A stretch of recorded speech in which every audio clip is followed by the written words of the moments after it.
Trabajé años en temas de derechos humanos y de víctimas del terrorismo y en temas de memoria, y en ambos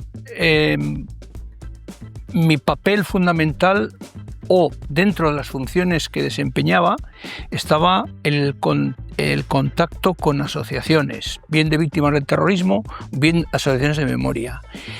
Un elemento fundamental, esto es un aspecto casi metodológico, pero eso es coincidente con lo que estoy haciendo ahora en el Ministerio de Cultura, que estoy en contacto permanente con asociaciones del tejido asociativo del sector cultural. Y esa relación con las asociaciones, es decir, con administrados, representando yo de alguna forma en la administración, es un elemento común, digamos, a esos tres aspectos de mi trabajo, y la verdad es que me he sentido siempre muy a gusto. Y luego añadiría otro: los tres han despertado pasión en mí, es decir, son tres tipos de trabajo que he hecho, que son un auténtico regalo, que es un lujo haber podido hacerlos. Yo suelo reconocer sin ambajes que, por ser amigo del entonces ministro, el entonces ministro Rodríguez Uribes, era muy amigo mío porque anteriormente había trabajado él con temas de víctimas del terrorismo, fue director general de apoyo a víctimas del terrorismo, y tuvimos mucha relación muy estrecha y fuimos muy amigos. Y esa amistad la hemos conservado, y cuando él le nombraron ministro de Cultura, pues me dijo: Chema, ¿te vienes para acá? Estaba yo en aquel momento, había terminado el Ayuntamiento de Madrid, la legislatura en la que estuve trabajando allí, y entonces me ofreció participar en su gabinete y ahí empecé. Reconozco que cuando llego al Ministerio de Cultura, para mí es primero una administración desconocida, porque había trabajado en la administración municipal y en la administración autonómica, pero no en la administración general del Estado. Y segundo, era mi primer contacto, no con la cultura, pero sí con las políticas culturales y con la relación con el tejido cultural, ¿no? Y para mí fue un auténtico descubrimiento.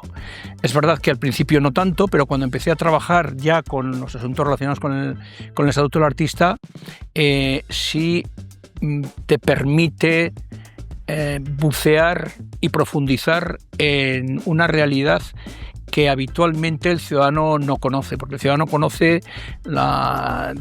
todo el boato y toda la parte más bulli de lo que significa el sector cultural, pero no lo que hay detrás, ciertamente, ¿no? Y eso yo recuerdo al ministro Iceta solía decir mucho aquello de que la gente cree que eso, ¿no? Que todo es, pues, yo que sé, Alejandro Sanz o Javier Bardem o tal o cual, y no es verdad. Hay miles de personas, de gentes con vocación, queriendo abrirse paso en un mundo y en un sector tremendamente complicado, tremendamente precario, tremendamente vulnerable, y donde la gente trabaja por vocación, y realmente pues eso genera mucha frustración.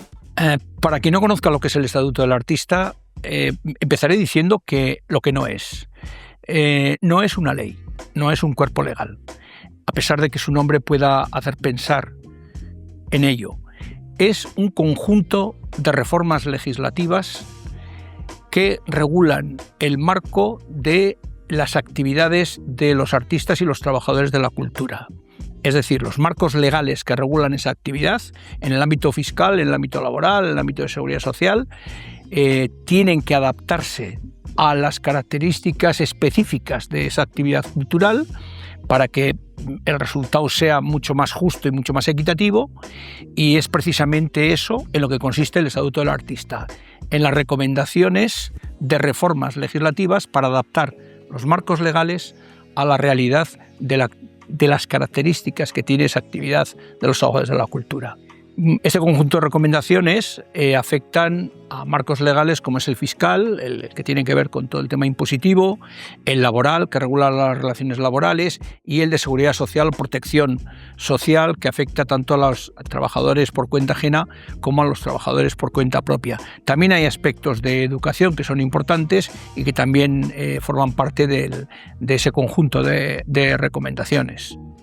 Cuando el Ministerio se planteó iniciar los trabajos para aplicar las recomendaciones que había aprobado el Congreso en 2018, tomó la decisión de crear una comisión interministerial en la cual se integraran todos los ministerios que tuvieran algún tipo de competencia relacionada con la materia de la que se trataba, ¿no? Es decir, desde el minuto uno, desde el primer momento, conseguir la implicación de los ministerios que realmente son competentes para esas reformas legislativas. Porque hay que señalar que el Ministerio de Cultura no es directamente competente en ninguna de las recomendaciones que contiene el informe del Estatuto del Artista. Lo que hace el Ministerio de Cultura es impulsar, dinamizar, coordinar la acción de los demás ministerios para que esas reformas se lleven a cabo. Por tanto, se creó esa comisión bajo la presidencia del ministro de Cultura y en la que, insisto, hay 7 ministerios concernidos que afectan al tema al Ministerio de Hacienda, el Ministerio de Economía, el Ministerio de Trabajo, el Ministerio de Seguridad Social, el Ministerio de Educación, etc. Y la primera reunión que celebró esta comisión ya acordó crear 4 grupos de trabajo, que eran grupo fiscal, laboral, de seguridad social y de educación. En cada uno de esos grupos estaban representados el Ministerio de Cultura siempre y cada uno de los ministerios competentes en la materia que se trataba en cada grupo. Es verdad que en un primer momento esos grupos eran solamente interministeriales, pero también es verdad que desde el primer momento el Ministerio de Cultura se planteó la necesidad de contar con la participación del tejido asociativo, del propio sector cultural, en ese proceso. Fundamentalmente que fueran ellos, es decir, que fueran las asociaciones, las que elaboraran las propuestas o recogieran las propuestas que aterrizaban las recomendaciones del informe del Estatuto en propuestas de reforma legislativa concreta y que además pudieran trasladarlas y debatirlas directamente con los ministerios competentes.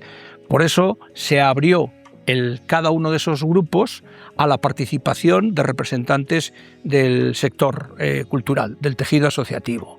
Hay una relación directa del Ministerio de Cultura con el conjunto de asociaciones y luego hay grupos, fundamentalmente grupos técnicos, que trabajan en cada una de las materias en que constituye el Estatuto del Artista. Así que es una dinámica de trabajo y una metodología, creemos que bastante acertada. Entre otras cosas porque ha posibilitado el diálogo directo del sector, no ya con el Ministerio de Cultura, sino con el Ministerio de Hacienda, con el Ministerio de Trabajo, con el Ministerio de Seguridad Social. Es decir, quienes tienen el problema directamente con quienes tienen que solucionarlo. Y eso ha resultado un diálogo muy fructífero porque ha permitido explicar mejor y comprender mejor a los técnicos de otros ministerios cuál es la problemática del sector cultural.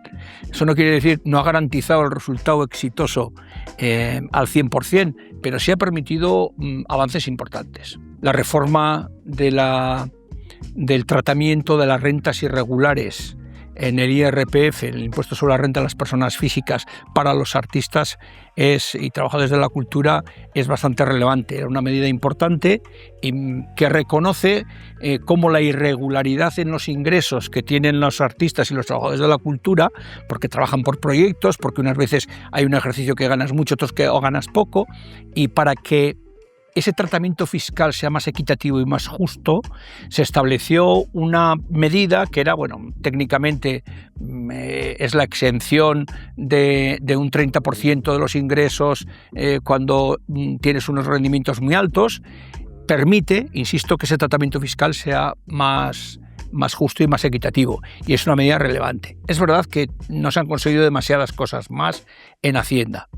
En los temas laborales, que es probablemente donde más se ha conseguido, yo creo que es de destacar la reforma parcial que se hizo del Real Decreto 1435, todo el mundo lo conoce así, es como muy familiar en el ámbito cultural, ¿no? Porque el Real Decreto es el marco legal que regula las relaciones laborales especiales de los artistas. Y es un Real Decreto que era de 1985, que necesitaba una actualización clarísimamente, y que su reforma se abordó en 2 fases. Una primera fase de carácter urgente, que fue la que permitió la creación de un contrato laboral artístico, es decir, específico para el sector, la que permitió ampliar el ámbito subjetivo, es decir, incluir en el ámbito de las relaciones laborales especiales de los artistas a los técnicos y auxiliares, que antes no estaba y que forman parte del proceso del hecho de creación del hecho artístico, y una definición también más adecuada del ámbito objetivo, de qué entendemos por espectáculos público y a quién se le aplica. Es decir, estamos hablando de artes escénicas, audiovisual y música, pero estamos hablando no solamente del espectáculo público conocido, como podría ser el teatro, la danza o tal, sino que incorporamos nuevas tecnologías, el streaming, otro tipo de actos culturales que también forman parte de este marco legal. Se crea la prestación específica por desempleo para los artistas. Yo creo que esta es la expresión máxima de la adaptación del marco legal a las características del sector. No quiero entrar en mucho detalle, pero al final un trabajador normal y corriente tiene que cotizar durante un año como mínimo para tener derecho a 4 meses de paro, de desempleo. Tener cotizado o acumular un año de cotización para un artista que es intermitente puede suponer un periodo larguísimo de tiempo durante el cual, cuando no trabaja, no cobra absolutamente nada. Por eso se modificaron los requisitos para acceder a esa prestación por desempleo. Es verdad que la cuantía y la duración no tienen nada que ver con la prestación ordinaria, pero por lo menos se abrió la puerta. Yo quiero destacar en este punto que el Estatuto del Artista supuso algo muy importante, que es el reconocimiento de la excepcionalidad cultural. Es decir, un reconocimiento político por parte del Congreso de que está justificado y es necesario adaptar esos marcos legales que no están previstos para la generalidad de los trabajadores y de los sistemas productivos, pero no para la peculiaridad de los artistas, que fundamentalmente es la intermitencia. Y yo creo que esta creación de una prestación por desempleo específica es el exponente máximo de ese reconocimiento de la excepcionalidad cultural. La compatibilidad de la pensión de jubilación con la actividad artística es otro elemento importante, por lo que tiene, no solamente por los efectos prácticos, es decir, que cuando un artista se jubila y cobra su pensión de jubilación, puede continuar desarrollando su actividad y es compatible eso con su pensión. Nadie le va a quitar la pensión por el hecho de que siga trabajando y siga teniendo ingresos. Pero siendo es importante, tiene efectos prácticos, los tiene también como por su significado, porque en el fondo esa excepción tan destacada, tan relevante, implica o reconoce que la labor de los artistas incrementa el patrimonio cultural de toda la sociedad española. Es decir, como está creando un patrimonio cultural que es de todos en el fondo, es por eso por lo que se reconoce esa posibilidad de que continúe haciéndolo más allá de la edad de jubilación. Por eso, una de las cuestiones que urgía era la actualización de ese marco legal del Real Decreto 1435 famoso del que hablaba antes. Y ese es el que todavía no se ha aprobado, pero se ha invertido mucho tiempo, mucho debate, muchas aportaciones en su reforma. No hay posibilidad de que una ley, o en este caso un decreto como este, regule tan al detalle ese tipo de cuestiones. ¿Por qué? Porque lo que viene a ser las condiciones laborales concretas en las que una empresa y un trabajador establecen su contrato de trabajo debe marcarse fundamentalmente por la negociación colectiva, es decir, por un convenio colectivo, donde los representantes de las empresas y de los trabajadores negocian cuáles son esas condiciones laborales. Y por eso lo que hace esta reforma es remitir en muchas ocasiones a los convenios colectivos y a la negociación colectiva cómo se ha de considerar todo ese tipo de cuestiones. Quien dice los temas de movilidad, dice los temas de las dietas, dice los temas de tal. Todo eso ha de estar recogido, lo remite la reforma a la negociación colectiva. ¿Cuál es el problema? Que en un sector donde hay tan poca estabilidad en el empleo por la intermitencia como el artístico, es muy difícil que se den las condiciones exigidas, una vez más, en la legislación general, para establecer una negociación colectiva y desembocar en un convenio colectivo. De hecho, en el sector cultural, hay relativamente pocos convenios. Los hay, claro que los hay. En el audiovisual lo hay, en artes escénicas lo hay, pero cuesta mucho y sobre todo tienen un problema, y es que la representatividad sindical, que es un elemento esencial en la legislación laboral general para poder negociar los convenios y firmar los convenios, está reconocida solamente a los sindicatos mayoritarios, sindicatos que son los generalistas, pero no se reconoce ningún papel a los sindicatos sectoriales, es decir, a los sindicatos que agrupan a trabajadores de la cultura específicamente, ¿no? Entonces, eso genera, disfunciones, y es un marco que indudablemente hay que reformar. ¿Qué hace la reforma? Prevé la creación de un grupo de trabajo que aborde justamente esta cuestión, que eran unos elementos importantes del Estatuto del Artista. Esta reforma del Real Decreto, que va a definir el nuevo marco legal de las relaciones laborales de los artistas, aborda por primera vez una regulación del trabajo de los menores, sentando la norma general de prohibición de trabajar a los menores de 16 años, exceptuándola con una autorización administrativa que se regula y que, por cierto, atendiendo a las peticiones del propio sector, se ha conseguido que sea una autorización administrativa única para todo el territorio español, porque si no venía a ser un poco pues un desastre el tener que andar cuando uno desplaza, por ejemplo, los rodajes de una comunidad a otra, pues encontrarse con que tienes que pedir autorizaciones diferentes y tal, ¿no? Pero bueno, se ha conseguido eso. Lo que viene a hacer fundamentalmente esta regulación es establecer unos límites temporales de trabajo, digamos, de rodaje para los menores de edad, estableciendo franjas de edad de 16 años para abajo, lógicamente, menores de 16, pero no es lo mismo que uno de 15 años que un niño de 2 años.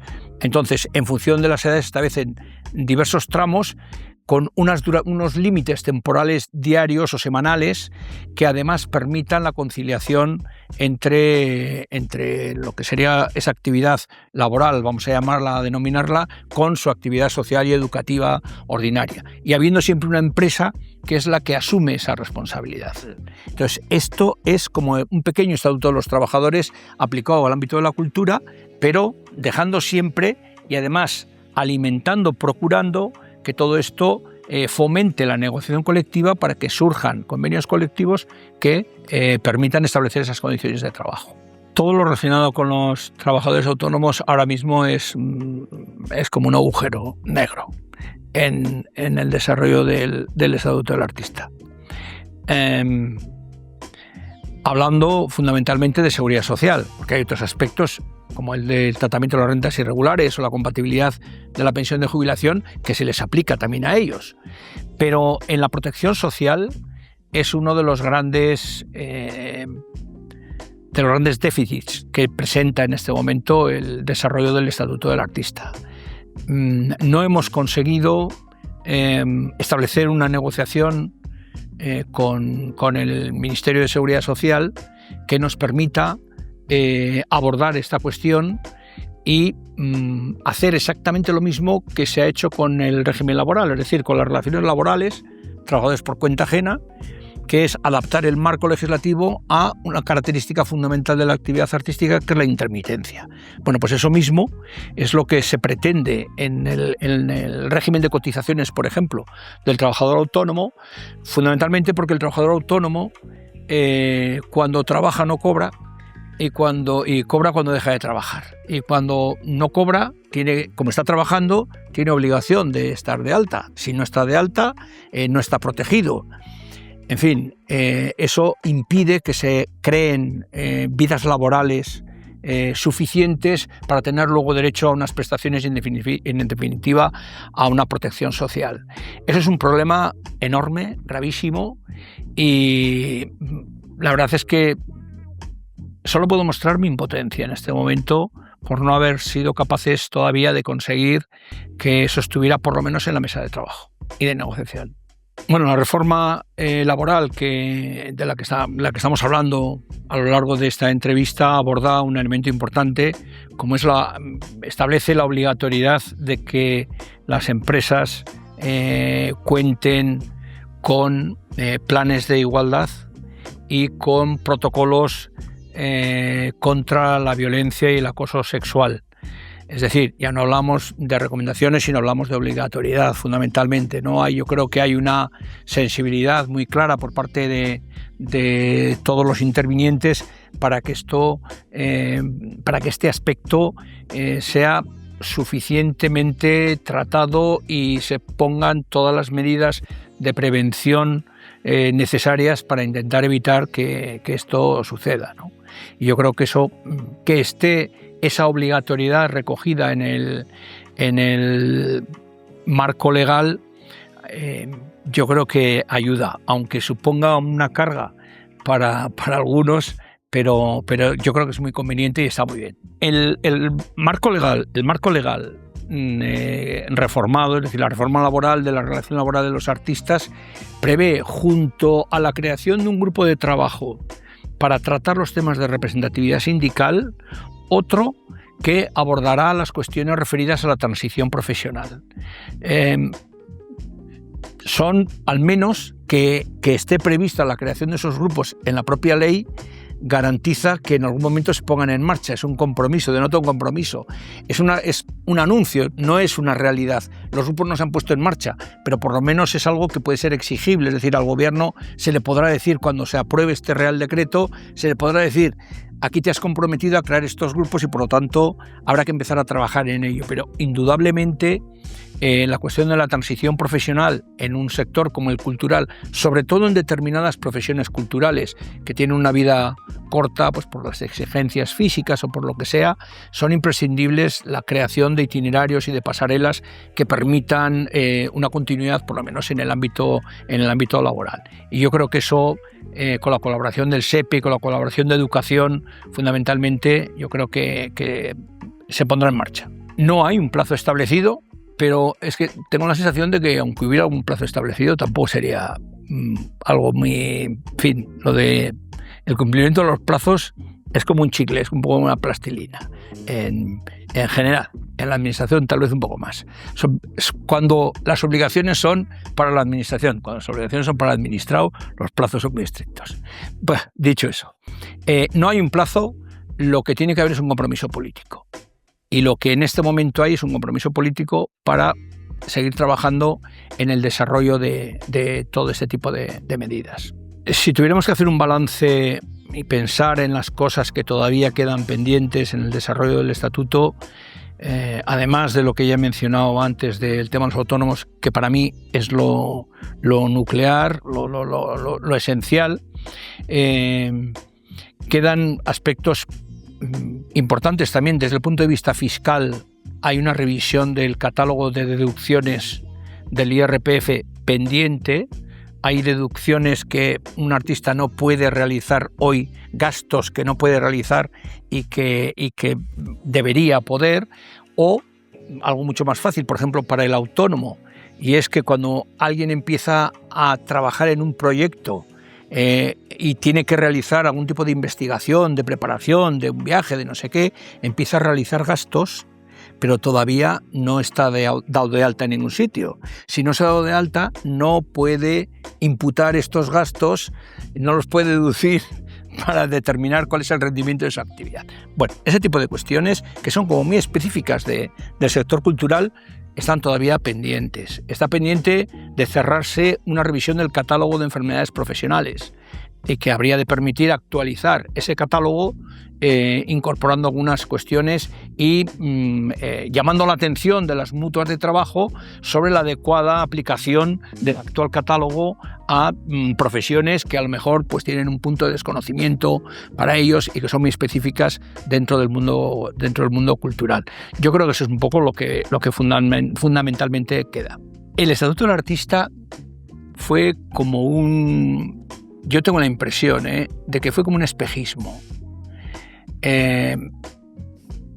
Aquella decisión política adoptada por unanimidad en el Congreso a favor de unas recomendaciones que colocaran al artista en el centro, es decir, de reconocer la excepcionalidad cultural, de reconocer la necesidad de adaptar los marcos legislativos a esas características singulares de los artistas, daba la sensación de que por fin parecía que había un reconocimiento hacia la cultura. Y lo fue, en su momento lo fue, pero tuvo algo de espejismo, es decir, detrás tiene que haber un compromiso. El compromiso político tiene que traducirse en una voluntad que además conlleva costo económico. La voluntad política sin dotación presupuestaria, para entendernos, es una voluntad política y es un compromiso un poco ese sí que es secundario, es un poco fletillo. Y yo echo en falta un poco más arrojo a la hora político, a la hora de abordar estas cuestiones, aunque me cesen por decir esto, y probablemente sea porque en la realidad el sector cultural no tenga la capacidad de presión, de lobby y de reivindicación que debería para poder alcanzar determinados objetivos. En ese sentido, el fortalecimiento del tejido asociativo es un elemento clave en todo este. Si este proceso del Estatuto del Artista ha puesto algo de manifiesto, es la necesidad de fortalecer el tejido asociativo, es decir, de que las estructuras de las asociaciones sean mucho más fuertes, de que se creen plataformas, de que haya mayor relación entre la multitud y la diversidad tan extraordinaria que hay en el sector cultural, pero que haya más contacto, que haya más debates, que se cree realmente un sector y un tejido asociativo con una capacidad de presión y de lobby mucho más importante. Si no se reivindica y no se presiona, no se consigue. Yo creo que debería efectivamente haber un reconocimiento en la política general del valor singular de la cultura, porque, como muy bien decía el ministro que me llevó a mí al Ministerio de Cultura, la cultura es un bien, la cultura es un derecho y la cultura es una industria. Es decir, tiene ese triple valor y no podemos olvidar ninguno de los tres. La cultura se nos llenó a todos la boca en la época de la pandemia, agradeciendo lo que la cultura nos dio, nos permitió, nos acompañó. Yo creo que aquello debería haber, aquel impulso que, por cierto, también contribuyó a fortalecer el tejido asociativo, porque la creación o esa situación de emergencia que se creó en el sector cultural obligó casi a que la gente se uniera un poco más, ¿no?, para reivindicar sus derechos y para demandar sus derechos. Y yo creo que en lógica correspondencia debería haber una respuesta política a la altura de ese valor. Lo que ocurre es que yo, sinceramente, en ese momento no lo veo. Es que el audiovisual es uno de los sectores que mejor conecta con las instituciones. No podemos olvidar que el tratamiento que específicamente está teniendo el audiovisual por parte del conjunto de las administraciones públicas, yo creo que está siendo bastante, digamos que es un poco la punta de lanza en esa relación, ¿no? No hablo solamente de incentivos, pero en fin, yo sé que las artes escénicas, la música, etcétera, están reclamando que tener unos incentivos fiscales, no sé si exactamente con los que tiene el mundo audiovisual, pero sí por lo menos que se incrementen, porque es muy evidente la relación directa que hay entre el estímulo de la administración y la respuesta del sector. Entonces eso, bueno, pues está funcionando bien y demuestra que en esta cuestión concreta sí hay no es probablemente el mejor ejemplo de desconexión entre las instituciones y el sector cultural, pero sí es verdad que en general el tratamiento que tienen las administraciones públicas hacia la cultura no es, esto que está ocurriendo no es exclusivo del gobierno central. O sea, creo que lo vemos a todos los niveles. En los gobiernos autonómicos, en los ayuntamientos y demás, la cultura no termina de salir de esa condición de hermana pobre a la que al final, pues eso, ¿no? Y como algo, pues las subvenciones, 4 subvenciones de no sé qué y tal, pero da la sensación de que falte una idea clara de políticas culturales. Insisto, en el conjunto de administraciones públicas, no hablo de mi ministerio. Yo creo que hay aspectos positivos, porque es indudable que hay pujanza, sobre todo en ciertos sectores, algunos de ellos emergentes, y bueno, el hecho de que haya figuras de primer nivel, de reconocimiento internacional y demás, tira también un poco de ese carro, y hay aspectos que pueden inducir, bueno, a pensar que el futuro pueda seguir siendo halagüeño. Pero esa es un poco la visión del Chema que entró en el Ministerio de Cultura y que todavía no conocía el trasfondo. Y si tengo que pensar en esa cantidad de gente que con una vocación y con una pasión envidiables intenta abrirse paso en el complicado mundo de la cultura, y en las condiciones en las que tienen que desarrollar su actividad y en las condiciones en las que tienen que vivir, y en la precariedad y en todo ese tipo de cuestiones, creo que nos queda mucho todavía, mucho.